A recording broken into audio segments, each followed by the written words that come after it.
Welcome back to clean news MP. चलिए देखते हैं मध्य प्रदेश की 25 फटाफट बड़ी खबरों को। इससे पहले आप न्यूज को कहां से देख रहे हैं, हमें कमेंट में बताना बिल्कुल ना भूलें।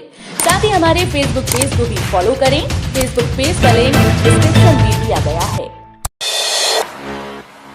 बैंक सखी बनकर महिलाएं पेश कर रही सशक्तिकरण का उदाहरण।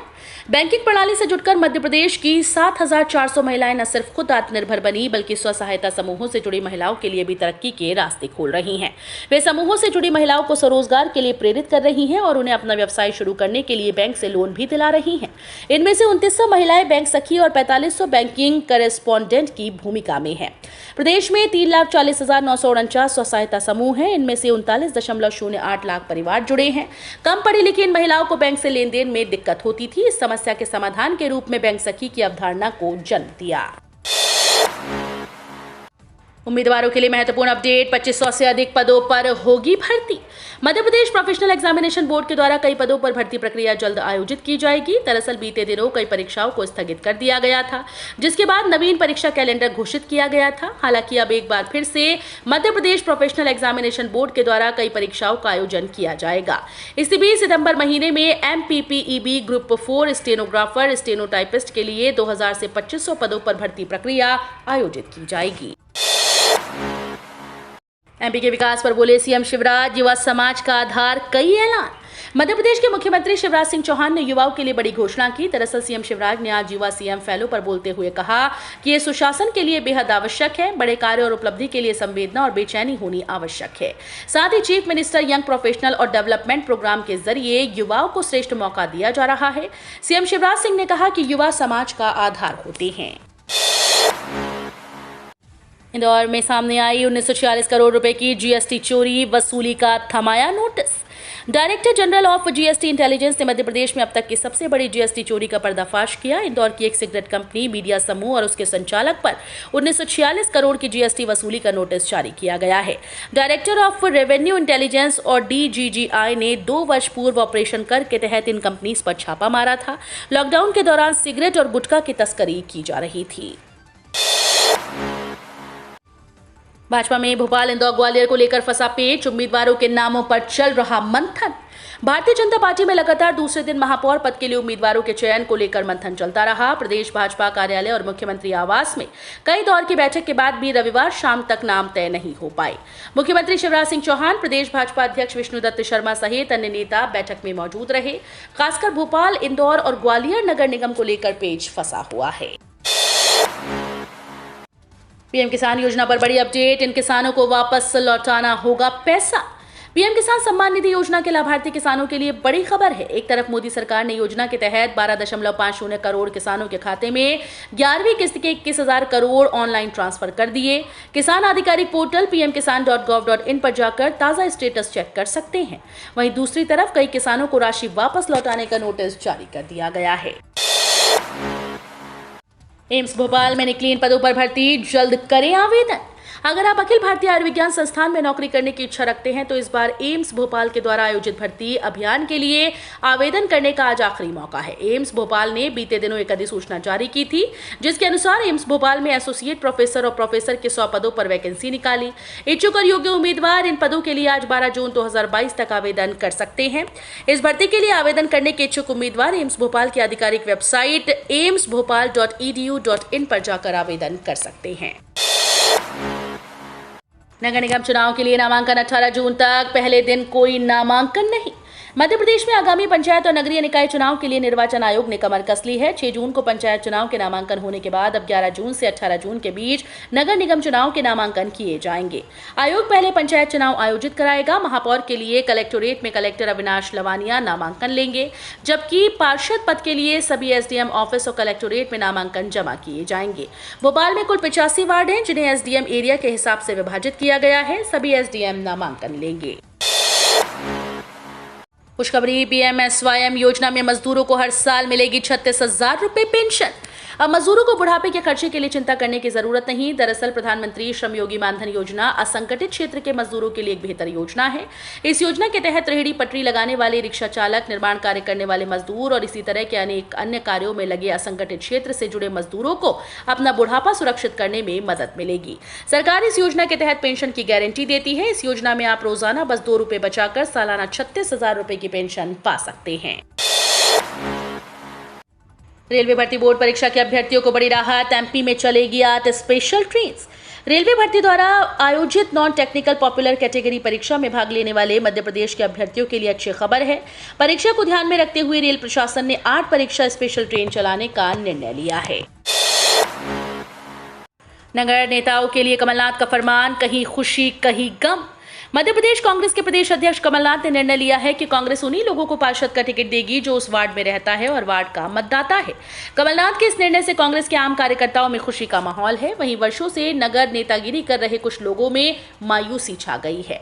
मध्य प्रदेश में नगरीय निकाय चुनाव की प्रक्रिया शुरू हो चुकी है और पार्टी से टिकट पाने के लिए एक वार्ड से दर्जन भर नेता ताल ठोक कर सामने आ गए हैं। दरअसल इस पूरे मामले में विसंगति यह रहती है कि पहले से स्थापित नेता यदि उनका वार्ड किसी अन्य वर्ग के लिए आरक्षित हो जाता है तो वो पड़ोस के वार्ड में कूद जाते हैं। ऐसे में नए दावेदारों की दावेदारी धरी रह जाती है। निर्वाचन आयोग ने अधिकारियों को दिए निर्देश, 12 निकाय में पुराने आरक्षण से होंगे चुनाव। मध्य प्रदेश में नगरीय निकाय चुनाव के लिए अधिसूचना जारी कर दी गई है। दरअसल 12 नगरीय निकाय में 2014 के आरक्षण से अध्यक्ष पद का चुनाव कराया जाएगा। नगर परिषद के आरक्षण को लेकर हाईकोर्ट द्वारा निर्देश दिए गए थे, जिसके आधार पर नगरीय विकास और आवास विभाग ने जहां चुनाव नहीं हुए वहां पुराने आरक्षण से चुनाव कराने का निर्णय लिया है। इस बीच एक बार फिर से राज्य निर्वाचन आयुक्त ने सभी कलेक्टर और जिला निर्वाचन अधिकारियों को निर्देश दिए हैं। बच्चों के कल्याण के लिए आगे आए समाज। चाइल्ड कंजर्वेशन फाउंडेशन की ओर से आरसीवीपी नरोन्हा प्रशासन अकादमी में बाल संरक्षण और पुनर्वास पर केंद्रित राष्ट्रीय सम्मेलन का आयोजन किया जा रहा है। इस 2 दिवसीय सम्मेलन का आज अंतिम दिन है। इसमें देश भर के करीब 350 बाल अधिकार कार्यकर्ता एवं जेजे एक्ट के अधिकारी शामिल हुए।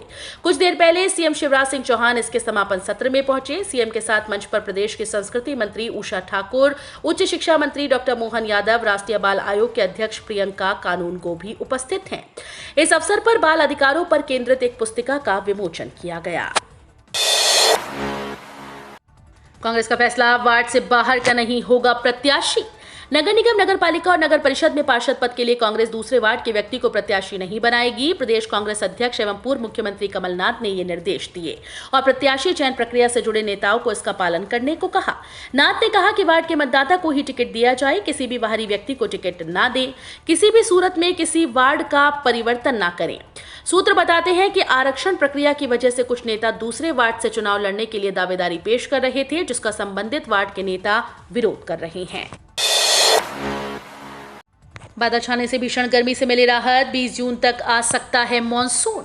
अरब सागर से मॉनसून लगातार आगे बढ़ रहा है। बंगाल की खाड़ी में भी हवा के ऊपरी भाग में एक चक्रवात बना हुआ है।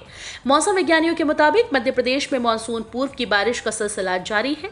वर्तमान स्थिति को देखते हुए मॉनसून की तय तारीख 16 जून से 4 दिन बाद 20 जून तक मध्य प्रदेश में प्रवेश करने की संभावना है। उधर रविवार को सुबह 8:30 बजे से शाम 5:30 बजे तक धार में 39 मिलीमीटर बारिश हुई। राजधानी में बूंदाबांदी हुई। बादल छाए रहने से 18 शहरों में दिन का तापमान 40 डिग्री सेल्सियस से नीचे लुढ़क गया। मध्य प्रदेश में विकास के एजेंडे पर नगरीय निकाय चुनाव लड़ेगी भाजपा। भारतीय जनता पार्टी नगरीय निकाय चुनाव विकास के एजेंडे पर लड़ेगी। पार्टी निकाय स्तर पर घोषणा पत्र जारी करेगी तो प्रदेश स्तर पर एक घोषणा पत्र अलग से जारी किया जा रहा है। पार्टी ने इसका खाका लगभग तैयार कर लिया है, जो अगले 2 से 3 दिन में जारी किया जा सकता है। इसमें अगले 50 साल की जरूरत को ध्यान में रखकर शहरों के विकास पर फोकस किया जा रहा है। निकाय चुनाव के मद्देनजर भाजपा के घोषणा पत्र पर अंतिम चरण में मंथन चल रहा है। शनिवार को भाजपा कोर ग्रुप में भी इस पर चर्चा हुई और रविवार को भी वरिष्ठ नेताओं ने मंथन किया। भोपाल में महिला पर सरेरा ब्लेड से हमला करने वालों के घर तोड़ा। मुख्यमंत्री ने पीड़िता से की मुलाकात। राजधानी के टीटी नगर में बाइक सवार महिला को ब्लेड मारकर गंभीर रूप से घायल करने वाले 3 आरोपितों को पुलिस ने पकड़ लिया है। घटना की गंभीरता को देखते हुए सीएम शिवराज सिंह पहली पर आरोपी बादशाह के रोशनपुरा स्थित घर तोड़ दिया गया। पुलिस और नगर निगम की संयुक्त कार्रवाई हुई। सीएम खुद पीड़िता से मिलने पहुंचे थे और आरोपितों के खिलाफ सख्त कार्रवाई करने के निर्देश दिए थे। रविवार की सुबह भोपाल के संभागायुक्त गुलशन बामरा और पुलिस आयुक्त मकरंद देउस्कर को मुख्यमंत्री आवास में तलब कर लिया और अपराधियों के विरुद्ध सख्त कार्रवाई के निर्देश दिए। उज्जैन संसद सदस्य अनिल फिरोजिया ने पूरा किया चैलेंज, केंद्रीय मंत्री गडकरी से मांगे 15,000 करोड़ रुपए। संसद सदस्य अनिल फिरोजिया ने अपना वजन 15 किलो कम कर केंद्रीय मंत्री नितिन गडकरी से 15,000 करोड़ रुपए मांगे हैं। दरअसल संसद सदस्य अनिल फिरोजिया केंद्रीय सड़क परिवहन मंत्री नितिन गडकरी से उज्जैन क्षेत्र के विकास के लिए लगातार बजट मांग रहे थे। इसके बाद गडकरी ने उनके सामने एक शर्त रखी थी कि अगर वो अपना वजन कम करते हैं तो प्रत्येक किलोग्राम की एवज में उन्हें अपने क्षेत्र के विकास के लिए 1,000 करोड़ का बजट दिया जाएगा। ईपीएफओ दे रहा इंजीनियर को नौकरी का मौका, मिलेगी अच्छी सैलरी। कर्मचारी भविष्य निधि संगठन यानी ईपीएफओ ने भर्ती के नोटिफिकेशन जारी कर दिए हैं। Chief engineer, executive engineer, assistant executive engineer और जूनियर इंजीनियर के पद पर उम्मीदवारों की भर्ती होगी। कुल वैकेंसी की संख्या 57 है। उम्मीदवार ऑफिशियल वेबसाइट पर जाकर ऑनलाइन आवेदन कर सकते हैं। आवेदन करने की अंतिम तिथि आज 13 जुलाई 2022 है। पेटीएम से रिचार्ज करने पर लगेगा एक्स्ट्रा चार्ज, करना पड़ सकता है इतना भुगतान। यदि आप भी पेटीएम से रिचार्ज करते हैं तो ये खबर आपके काम की होगी। पेटीएम ने हाल ही में रिचार्ज करने पर सरचार्ज भुगतान शुरू कर दिया है। हालांकि सरचार्ज की राशि रिचार्ज पर आधारित होगी। हालांकि 2019 में पेटीएम ने कहा था कि वो किसी प्रकार की सरचार्ज फीस नहीं लेता, लेकिन नए अपडेट सामने आए हैं। 100 रुपए से अधिक के रिचार्ज पर फिलहाल 1 से 6 रुपए तक का चार्ज लग रहा है। इस नियम को पेटीएम मोबाइल चार्ज पर लागू किया गया है। आप वॉलेट, यूपीआई और कार्ड किसी भी माध्यम से पेटीएम मोबाइल रिचार्ज करेंगे तो आपको सरचार्ज पे करना ही होगा। फिलहाल मोबाइल रिचार्ज पर फीस शुरू भी हो चुकी है। ई वॉलेट के जरिए एटीएम से पैसे निकालना हुआ आसान। इस प्लेटफॉर्म के जरिए उठा पाएंगे सुविधा का लाभ। वैसे तो आजकल यूपीआई और अन्य कई डिजिटल ऐप के जरिए बिना एटीएम के लेन देन किया जा सकता है, लेकिन कई ऐसे हालात भी बनते हैं जब जरूरत कैश की पड़ती है और आप एटीएम कार्ड लाना भूल जाते हैं। इन्हीं परेशानियों से छुटकारा दिलाने के लिए ओमनी कार्ड ने नई सुविधा शुरू कर दी है। रविवार को कंपनी ने यह घोषणा की कि अब omni card users e wallet के किसी भी एटीएम से पैसा निकाल सकते हैं। साथ ही कंपनी ने यह भी दावा किया कि वो आरबीआई से प्रमाणित पहला प्रीपेड इंस्ट्रूमेंट है। मध्य प्रदेश में पोषण आहार के लिए सीधे किसानों से खरीदी जाएगी सामग्री।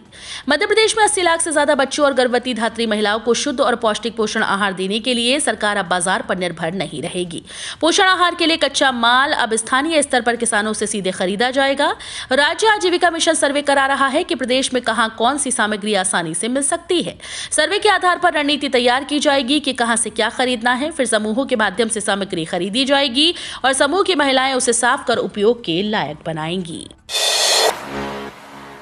5 लाख पेड़ पौधे, एलईडी लाइट व सीएनजी बसों से कार्बन क्रेडिट हासिल करेगा इंदौर नगर निगम। पर्यावरण संरक्षण के लिए इंदौर अब नई कवायद करने जा रहा है। शहर अब यहां लगे 5 लाख पेड़ पौधे, ट्रेचिंग ग्राउंड पर खत्म किए कचरे के ढेर, लगाई एलईडी लाइट और सीएनजी बसों से कार्बन क्रेडिट हासिल करेगा। 5 बार देश के सबसे स्वच्छ शहर का खिताब हासिल कर चुका निगम bio CNG plant, solar panel से बिजली और कंपोस्ट खाद से कार्बन क्रेडिट हासिल कर चुका है। निगम को कार्बन क्रेडिट की बिक्री से वैश्विक स्तर पर अब तक 8 करोड़ रुपए की कमाई भी हुई है। कर्मचारियों के लिए बड़ी खबर, सरकार ने किया इस भत्ते में संशोधन, सैलरी में मिलेगा बड़ा लाभ। भारतीय नौसेना के कर्मचारियों के लिए बड़ी खुशखबरी है। केंद्र सरकार ने नौसेना कर्मचारियों के समुद्री यात्रा भत्ते में संशोधन किया। हालांकि रक्षा मंत्रालय द्वारा ये नहीं बताया गया कि समुद्री भत्ते में कितनी वृद्धि की गई और इसका लाभ किस लेवल के कर्मचारी को कितना मिलेगा। बता दें कि अप्रैल में रक्षा मंत्री राजनाथ सिंह ने भारतीय सेना के कर्मचारियों के जोखिम और कठिनाई भत्ते में संशोधन की घोषणा की थी। रक्षा मंत्रालय द्वारा जारी बयान में कहा गया कि भारत सरकार द्वारा समुद्र में तैनाती के दौरान भारतीय नौसेना के कर्मियों के सामने आने वाले जोखिम और कठिनाइयों के प्रतिपूरक भत्ते के संबंध में मौजूदा विसंगति को दूर करने के लिए एक ऐतिहासिक निर्णय लिया गया है। केंद्रीय कर्मचारियों के लिए गुड न्यूज, अब 5% तक बढ़ेगा डीए। केंद्र के 1 करोड़ से ज्यादा कर्मचारी और पेंशनर्स के लिए गुड न्यूज है। केंद्र के लाखों कर्मचारियों की सैलरी और पेंशनर्स का पेंशन 1 जुलाई से बढ़ सकती है। खबरों के मुताबिक केंद्र सरकार जुलाई में एक बार फिर से महंगाई भत्ते और महंगाई राहत में बढ़ोतरी कर सकती है। बताया जा रहा है कि जुलाई में महंगाई भत्ता और महंगाई राहत में 5% तक की बढ़ोतरी हो सकती है। तो ये थी आज की 25 फटाफट बड़ी खबरें। अगर आपको न्यूज पसंद आई हो तो वीडियो को लाइक और शेयर जरूर करें। धन्यवाद।